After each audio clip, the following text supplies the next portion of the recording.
ginagawa ng administrasyon ngayon sa ating Malapit na!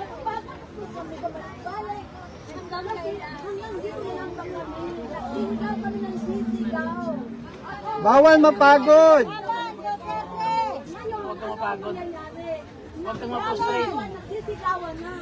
Hindi lang kami, hanggang dyan lang po. Bibi. Alam mo po, nagkakaroon sa kanila, bakit naman tayo wala ko doon. Happy na po sa airport.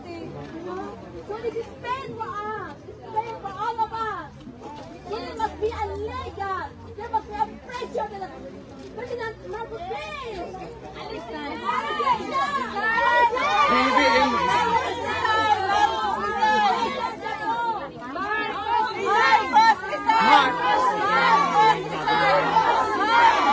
Marcos resign! Marcos resign! Marcos resign! Marcos resign! Impeach Marcos! Galit lang kami dito. Pero ang bayan namin, Impeach Marcos!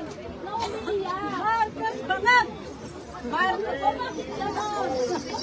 Lang. Ma'am, bigyan ko lang ng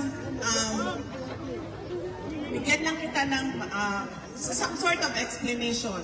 Kahit alam ko, naiintindihan ko, tayong lahat gusto natin mapalayas si BBM sa pwesto.